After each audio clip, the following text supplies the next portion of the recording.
Hi ನಮಸ್ಕಾರ ಎಲ್ರಿಗೂ welcome to my channel Malini creations. ಆಧುನಿಕತೆಯ ಜಂಜಾಟದಿಂದ ಗುರುತಿಸಲ್ಪಟ್ಟಿರುವ ಜಗತ್ತಿನಲ್ಲಿ ಕೆಲವು ಘಟನೆಗಳು ತಮಗಿಂತ ಹೆಚ್ಚಿನದನ್ನ ಅನ್ವೇಷಿಸಲು ಲಕ್ಷಾಂತರ ಜನರನ್ನ ಒಟ್ಟುಗೂಡಿಸುವಂತ ಒಂದು ಶಕ್ತಿಯನ್ನ ಹೊಂದಿವೆ ಅಂತಾನೆ ನಾವು ಹೇಳ್ಬೋದು. ಅಷ್ಟು ಮಹಾನ್ ಶಕ್ತಿಯನ್ನ ಒಟ್ಟುಗೂಡಿಸುವಂತ ಒಂದು ಪ್ರಯತ್ನ ಎಲ್ಲಿ ನಡೆದಿತ್ತು ಅಂತ ನಾವು ನೋಡೋದಾದ್ರೆ, ಕಳೆದ ವರ್ಷ 2025ರಲ್ಲಿ ಜನವರಿ 13ರಿಂದ ಫೆಬ್ರವರಿ 26 ತನಕ ಅವರು 144 ವರ್ಷಗಳ ನಂತರ ಬಂದಂತ ಒಂದು ಮಹಾಕುಂಭಮೇಳ ನಡೆದಿತ್ತು. ಅದು ಇಡೀ ಜಗತ್ತಿನಾದ್ಯಂತ ಎಲ್ಲಾ ಕಡೆ ತುಂಬಾನೇ ಪ್ರಸಿದ್ಧಿಯನ್ನ ಪಡೆದಂತ ಒಂದು ದೊಡ್ಡ ವಿದ್ಯಮಾನ್ಯ ಅಂತಾನೆ ಹೇಳ್ಬೋದು ನಾವು. ಖಂಡಿತ ನಿಜ, ಇಡೀ ಪ್ರಪಂಚಕ್ಕೆ ಸಾಕ್ಷಿಯಾದಂತ ಆ ಒಂದು ಜಾಗದಲ್ಲಿ ನಾವು ಸಹ ಹೋಗಿದ್ವಿ ಅನ್ನೋದೇ ಇವತ್ತಿನ ಒಂದು ಲಾಗ್. ಸರಿಯಾಗಿ ಇವತ್ತಿಗೆ ಒಂದು ವರ್ಷಕ್ಕೆ ನಾವು ಆ ಒಂದು ಮಹಾಕುಂಭ ಮೇಳದಲ್ಲಿ ಭಾಗಿಯಾಗಿ ಆ ಒಂದು ತ್ರಿವೇಣಿ ಸಂಗಮದಲ್ಲಿ ನಾವು ಪವಿತ್ರ ಸ್ನಾನವನ್ನು ಸಹ ಮಾಡಿದ್ವಿ. ಈ ಜರ್ನಿ ಹೇಗೆಲ್ಲ ಇತ್ತು, ಯಾವ ರೀತಿ ನಾವು ಅಲ್ಲಿಗೆ ತಲುಪಿದ್ವಿ, ಮತ್ತೆ ಅದ್ರದ್ದೆಲ್ಲ ಈ ಒಂದು ನೆನಪುಗಳನ್ನ ಇವತ್ತು ನಾನು ನಿಮ್ಮ ಜೊತೆ ಹಂಚ್ಕೊಳ್ತಾ ಇದ್ದೀನಿ. ಲಾಗೋ ಹೋಗೋಕ್ಕೂ ಮುಂಚೆ ನನ್ನ ಚಾನೆಲ್ಗೆ ಇನ್ನೂ ಯಾರೆಲ್ಲ ಸಬ್ಸ್ಕ್ರೈಬ್ ಆಗಿಲ್ಲ ಬೇಗ ಸಬ್ಸ್ಕ್ರೈಬ್ ಆಗಿ ಅಂತ ಹೇಳ್ತಾ ಇವತ್ತಿನ ಲಾಗ್ನ ಸ್ಟಾರ್ಟ್ ಮಾಡ್ತಾ ಇದ್ದೀನಿ. ನಾವು ಫೆಬ್ರವರಿ 3 ವಸಂತ ಪಂಚಮಿಗೆ ಅಲ್ಲಿಗೆ ಹೋಗ್ಬೇಕಾಗಿತ್ತು. ಯಾಕೆ ಅಂತ ಹೇಳಿದ್ರೆ ಅದು 3ನೇ ಮಹಾ ಸ್ನಾನವಾಗಿತ್ತು, ಪವಿತ್ರ ಸ್ನಾನ. ಹಾಗಾದ್ರೆ ನಮಗಲ್ಲಿ ಅವತ್ತಿನ ದಿನ ಟಿಕೆಟ್ಸ್ ಸಿಗ್ಲಿಲ್ಲ. ಹಾಗಾಗಿ ನಾವು ಫೆಬ್ರವರಿ 5ಕ್ಕೆ ಬುಕ್ ಮಾಡಿಕೊಂಡು ನಾವು ಹೊರಟಿದ್ದು. ಕೆಂಪೇಗೌಡ ಇಂಟರ್ನ್ಯಾಷನಲ್ ಏರ್ಪೋರ್ಟ್ ಇಂದ ಹೊರಟು ನಾವು ಡೈರೆಕ್ಟ್ ಆಗಿ ಆಗ್ರಾ ತಲುಪಬೇಕಾಗಿತ್ತು. ಆದ್ರೆ ಅಲ್ಲಿ ಅವತ್ತೇನೋ ಟೆಕ್ನಿಕಲ್ ಇಶ್ಯೂ ಆಗಿ ನಾವು ಆಗ್ರಾ ತಲುಪಲಿಲ್ಲ. ಆದ್ರೆ ಡೆಲ್ಲಿಗೆ ರೀಚ್ ಆದ್ವಿ.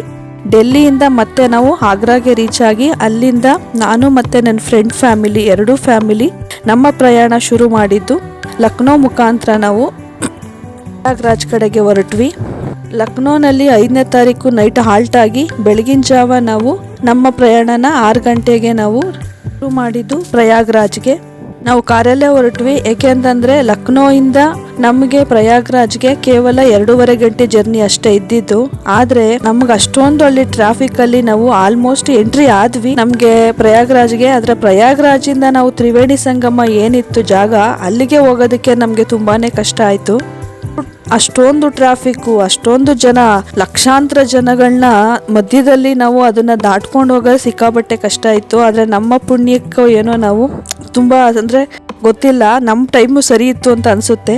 ಹಾಗಾಗಿ ನಾವು ಅವತ್ತು ತುಂಬಾ ಈಸಿಯಾಗಿ ತಲುಪಿದ್ವಿ.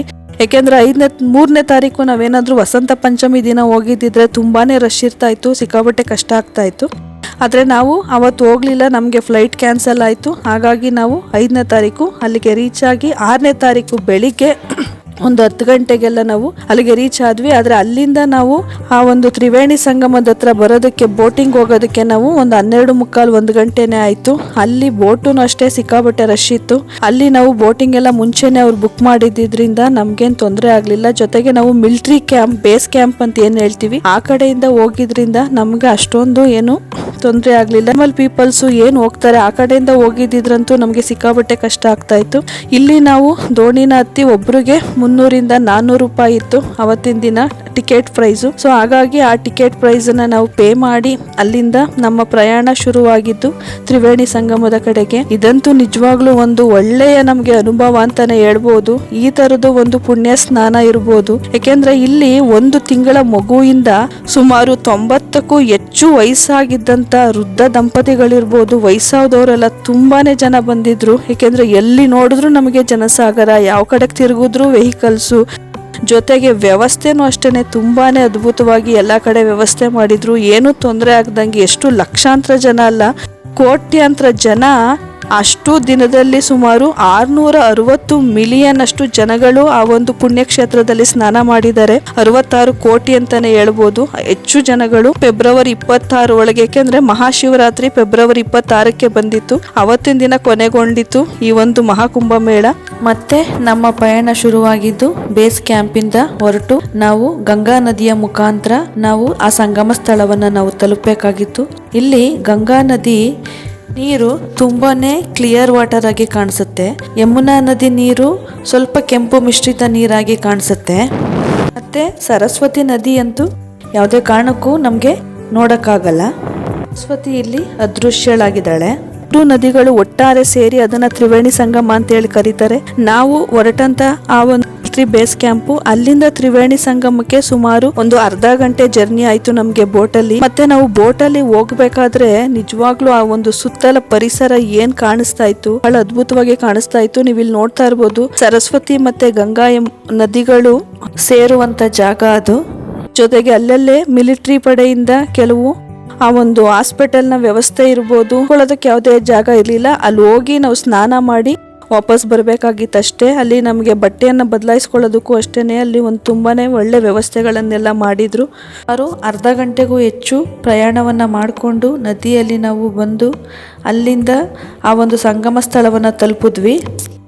ಆ 3 ನದಿಗಳ ನೀರು ಹರ್ಕೊಂಡು ಹೋಗುವಂತ ಜಾಗ ಅಲ್ಲಿ ಮಧ್ಯದಲ್ಲಿ. ಅಲ್ಲಿ ನೀರಿನ ಒಂದು ಅರಿವು ಕಡಿಮೆ ಇತ್ತು, ಅಂತ ಕಡೆ ನಮಗೆ ಅಲ್ಲಿ ವ್ಯವಸ್ಥೆಯನ್ನೆಲ್ಲ ಮಾಡಿದ್ರು. ಅಲ್ಲಿ ಜನಗಳ ಆಲ್ರೆಡಿ ಸಾವಿರಾರು ಜನಗಳಲ್ಲಿ ಸ್ನಾನ ಮಾಡಿ ಅವರು ಅಲ್ಲಿ ಪವಿತ್ರ ಸ್ನಾನವನ್ನು ಮುಗಿಸಿ ಅಲ್ಲಿಂದ ನಾವು ತಕ್ಷಣ ಹೊರಡಬೇಕಾಗಿತ್ತು. ಯಾಕೆಂತಂದ್ರೆ ನಮ್ಗೆ ಅಲ್ಲಿ ಹೆಚ್ಚು ಹೊತ್ತು ಇರೋದಕ್ಕೂ ಏನು ಅವಕಾಶ ಇಲ್ಲ.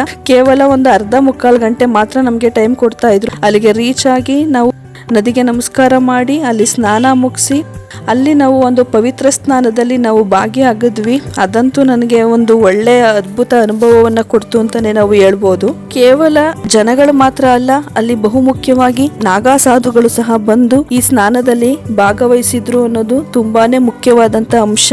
ಇಲ್ಲಿ ವಿಧವಾದಂತ ಒಂದು ಪವಿತ್ರ ದಿನಗಳು ಜರುಗಿದ್ವು. ಜನವರಿ 13 ಪೌಷ ಪೌರ್ಣಿಮಾ ಅಂತೇಳಿ ಅವತ್ತು ಮೊದಲನೇ ಸ್ನಾನ. 4 ಮಕರ ಸಂಕ್ರಾಂತಿ, ಅದು 2ನೇ ಪವಿತ್ರ ಸ್ನಾನ. ಜನವರಿ 29 ಮೌನಿ ಅಮಾವಾಸ್ಯೆ, ಅವತ್ತಂತೂ ತುಂಬಾನೇ ನಾಗಸಾಧುಗಳು ಬಂದು ಅಲ್ಲಿ ಸ್ನಾನ ಮಾಡ್ತಾರೆ ಅಂತೇಳಿ ಒಂದು ಪ್ರತೀತಿ ಇದೆ. ಫೆಬ್ರವರಿ 3ನೇ ತಾರೀಕು ವಸಂತ ಪಂಚಮಿ, ಅವತ್ತೊಂದು ದಿನನೂ ಸಹ ತುಂಬಾನೇ ವಿಶೇಷವಾದ ದಿನ. ಫೆಬ್ರವರಿ 12 ಮಾಘ ಪೂರ್ಣಿಮಾ ದಿನ. ನಂತರ ಫೆಬ್ರವರಿ 26 ಶಿವರಾತ್ರಿ. ಹೀಗೆ ಸುಮಾರು 5 ರಿಂದ 6 ದಿನಗಳು ವಿಶೇಷ ದಿನಗಳು ಬಂದಿದ್ವು. ಆ ವಿಶೇಷ ದಿನಗಳಂದು ನಾವು ಅಲ್ಲಿ ಸ್ನಾನ ಮಾಡಿದ್ರೆ ಪುಣ್ಯ ಲಭಿಸುತ್ತೆ ಅಂತ ಹೇಳ್ತಾರೆ. ಆದ್ರೆ ಅದಕ್ಕಿಂತ ಮುಖ್ಯವಾಗಿ ಜನವರಿ 13 ರಿಂದ 26 ತನಕನೂ ಅಲ್ಲಿ ಮಹಾಕುಂಭ ಮೇಳ ನಡೆದಿತ್ತು. ಹಾಗಾಗಿ ಅವತ್ತಿನ ದಿನಗಳಲ್ಲಿ ಹೋಗಕ್ಕಾಗಿಲ್ಲ ಅಂದ್ರೂ ಬೇರೆ ದಿನಗಳಲ್ಲೂ ನಾವು ಹೋಗಿ ಆ ನದಿಗಳಲ್ಲಿ ಸ್ನಾನ ಮಾಡಿದ್ರೆ ಒಂದು ಪುಣ್ಯ ಲಭಿಸುತ್ತೆ ಅಂತೇಳಿ ಆ ಒಂದು ಪ್ರತೀತಿ ಇದೆ.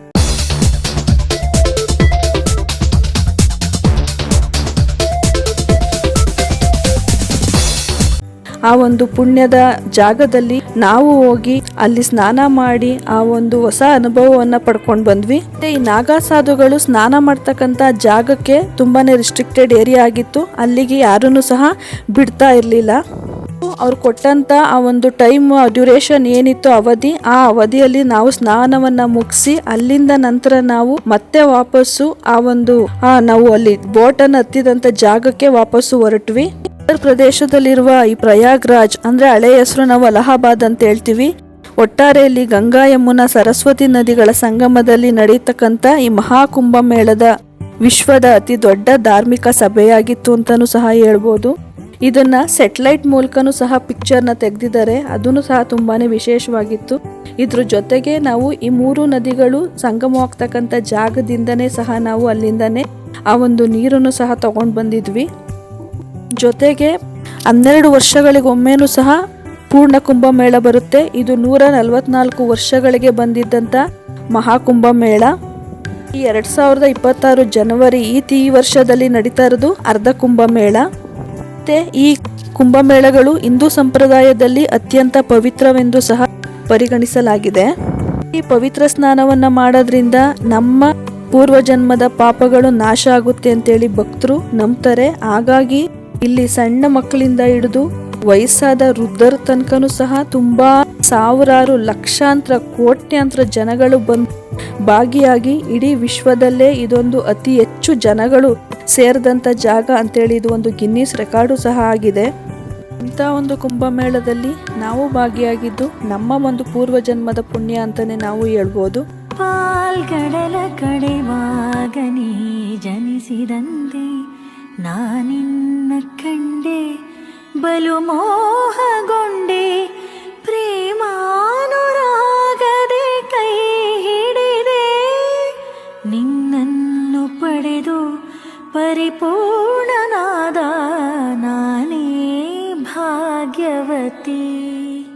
ಅಲ್ಲಿಂದ ವಾಪಸ್ಸು ನಾವು ಬಂದು ನಂತರ ಇಲ್ಲಿ ನೀವು ನೋಡ್ಬೋದು. ನಮಗೆ ನೀವು ಉತ್ತರ ಭಾರತದಲ್ಲಿ ವಿಶೇಷವಾಗಿ ಅಯೋಧ್ಯೆ ಇರ್ಬೋದು, ಕಾಶಿ ಇರ್ಬೋದು, ಪ್ರಯಾಗ್ರಾಜ್ ಇರ್ಬೋದು, ಈ ಥರದ ಯಾವುದೇ ನಾವು ಒಂದು ಪುಣ್ಯ ಸ್ಥಳಗಳಿಗೆ ಹೋದಾಗ ಅಲ್ಲಿನ ಒಂದು ವಿಶೇಷತೆ ನಾವು ಈ ರೀತಿ ಹಣೆಗೆ ನಾವು ವಿಭೂತಿ ಥರ ಅಥವಾ ಒಂದು ಅಚ್ಚೆಯನ್ನು ಹಚ್ಚಿಸ್ಕೊಳ್ತಕ್ಕಂಥದ್ದು, ಕುಂಕುಮ ಮತ್ತು ಗಂಧದಿಂದ ನಮಗೆ ಈ ಒಂದು ವಿಶೇಷವಾಗಿ ಅಚ್ಚೆ ರೀತಿ ನಮಗೆ ಒಂದು ನಾಮವನ್ನು ಹಚ್ಕೊಡ್ತಾರೆ.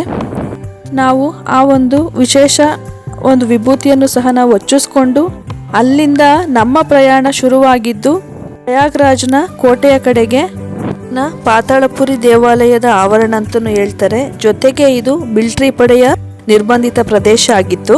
ಈಗಲೂ ಸಹ ಮಿಲಿಟರಿ ಪಡೆಯ ನಿರ್ಬಂಧಿತ ಪ್ರದೇಶನೇ. ಆದರೆ ಈ ಒಂದು ಜಾಗಕ್ಕೆ 2019ರಿಂದ ದೇವಾಲಯದ ಪ್ರಾಂಗಣಕ್ಕೆ ಕಾಮನ್ ಪೀಪಲ್ ಅಂದ್ರೆ ಸಾಮಾನ್ಯ ಜನಗಳು ಸಹ ಬಂದು ಅಲ್ಲಿ ದೇವರ ದರ್ಶನವನ್ನ ಪಡೆಯೋದಕ್ಕೆ ಅವಕಾಶವನ್ನ ಮಾಡಿಕೊಟ್ಟಿದ್ದಾರೆ. ಇದು ವಿಶೇಷ ಜಾಗ ಅಂತ ಹೇಳಿದ್ರೆ ಇಲ್ಲಿ ಇದನ್ನ ಅಕ್ಷಯವಟ ಅಂತ ಹೇಳಿ ಕರೀತಾರೆ. ಇದು ಕೋಟೆಯ ಒಳಗಡೆ ಇರ್ತಕ್ಕಂಥ ಜಾಗ. ಇಲ್ಲಿ ರಾಮ, ಸೀತೆ, ಲಕ್ಷ್ಮಣ ಈ 3 ಜನರು ಸಹ ಬಂದು ಇಲ್ಲಿ ವಿಶ್ರಾಂತಿಯನ್ನ ಪಡ್ಕೊಂಡಿದ್ದಂಥ ಜಾಗ. ಮತ್ತೆ ಇಲ್ಲೊಂದು ನೀವು ಚಿತ್ರ ನೋಡ್ತಾ ಇರ್ಬೋದು. ಇದ್ರ ಮೇಲೆ ಇಡೀ ರಾಮಾಯಣದ ಚಿತ್ರವನ್ನೇ ಸಹ ಕೆತ್ತಿದ್ದಾರೆ. ಇದ್ರ ಜೊತೆಗೆ ಋಷಿ ಮುನಿಗಳು ಮತ್ತೆ ಕೆಲವು ಶ್ರೀಕೃಷ್ಣನ ಅವತಾರ ಈ ರೀತಿ ಹಲವಾರು ಕಥೆಗಳನ್ನು ಒಳಗೊಂಡಂತಹ ಒಂದು ಚಿತ್ರಣವನ್ನು ಸಹ ಅಲ್ಲಿ ನಿರ್ಮಾಣ ಮಾಡಿದ್ದಾರೆ. ಈ ದೇವಸ್ಥಾನಗಳು 3 ಭಾಗಗಳಲ್ಲಿ ವಿಭಾಗವಾಗಿದೆ. ಮೂಲ ಭಾಗ ಅಲಹಾಬಾದ್ ಅಂದ್ರೆ ಈಗಿನ ಪ್ರಯಾಗ್ರಾಜ್ನಲ್ಲಿದೆ. ಮಧ್ಯಭಾಗ ವಾರಣಾಸಿಯಲ್ಲಿದೆ. ಅದನ್ನು ಸಹ ನಾವು ಭೇಟಿ ಮಾಡಿ ಅಲ್ಲೂ ಸಹ ದರ್ಶನವನ್ನ ಪಡ್ಕೊಂಡಿದ್ವಿ. ಇದರ ಮೇಲ್ಭಾಗ ಮತ್ತೊಂದು ಬೋಧ್ ಗಯಾದಲ್ಲಿದೆ. ಇಲ್ಲಿ ನೀವು ನೋಡ್ತಾ ಇರ್ತಕ್ಕಂಥ ಜಾಗನೇ ಅಕ್ಷಯವಟ ಅಂತೇಳಿ. ಈ ಅಕ್ಷಯವಟದಲ್ಲಿ ರಾಮ, ಸೀತೆ, ಲಕ್ಷ್ಮಣ 3 ಜನರು ಸಹ ಬಂದು ಅಲ್ಲಿ ವಿಶ್ರಾಂತಿಯನ್ನ ಪಡೆದುಕೊಂಡಿದ್ದಂಥ ಜಾಗ. ಈ ಮರದಿಂದ ಉದುರುವಂತ ಎಲೆಯನ್ನ ಅಲ್ಲಿ ಮನೆಗೆ ತಗೊಂಡು ಬಂದು ನಾವು ಅದನ್ನ ಪೂಜೆ ಮಾಡಿದ್ರೆ ಅದು ತುಂಬಾನೇ ಒಳ್ಳೆಯದು ಅಂತ ಹೇಳ್ತಾರೆ. ಅಲ್ಲಿ ಕಾಮನ್ ಪೀಪಲ್ಸ್ಗೆ ಅವರಿಗೆ ಒಂದು 100 ಮೀಟರ್ ಡಿಸ್ಟೆನ್ಸ್ ಇಂದ ದರ್ಶನಕ್ಕೆ ಅಲ್ಲಿ ಅವಕಾಶನ ಮಾಡಿಕೊಟ್ಟಿದ್ರು. ಅಂದ್ರೆ ಇದು ನಿರ್ಬಂಧಿತ ಪ್ರದೇಶ ಆಗಿರೋದ್ರಿಂದ ತುಂಬಾನೇ ಸೆನ್ಸಿಟಿವ್ ಏರಿಯಾ ಅಂತೇಳಿ ತುಂಬಾ ರಿಸ್ಟ್ರಿಕ್ಷನ್ಸ್ ಇತ್ತು. ಹೀಗೆ ನಾವು ಆ ಜಾಗಗಳನ್ನೆಲ್ಲ ಅಲ್ಲಿ ದರ್ಶನ ಮಾಡಿಕೊಂಡು ಅಲ್ಲಿಂದ ನಾವು ನೆಕ್ಸ್ಟ್ ನಮ್ಮ ಪ್ರಯಾಣ ಶುರುವಾಗಿದ್ದು ಅಯೋಧ್ಯೆ ಕಡೆಗೆ. ಪ್ರಯಾಗ್ರಾಜ್ ಇರೋದು ಅಯೋಧ್ಯೆ ಮತ್ತೆ ವಾರಣಾಸಿಯ ಮಧ್ಯದಲ್ಲಿ. ಹಾಗಾಗಿ ನಾವು ಪ್ರಯಾಣನ ಅಯೋಧ್ಯೆ ಕಡೆಗೆ ಶುರು ಮಾಡಿದ್ವಿ. ಹೀಗೆ ನಮ್ಮ ಒಂದು ಜರ್ನಿ ತುಂಬಾನೇ ಒಂದು ವಿಸ್ಮಯಗಳಿಂದ ಅದ್ಭುತವಾಗಿ ಒಂದು ಒಳ್ಳೆ ನೆನಪನ್ನ ನಮಗೆ ಕೊಡ್ತು ಅಂತಾನೆ ಹೇಳ್ತಾ ಇವತ್ತಿನ ಲಾಗ್ನ ಮುಗಿಸ್ತಾ ಇದ್ದೀನಿ. Thank you.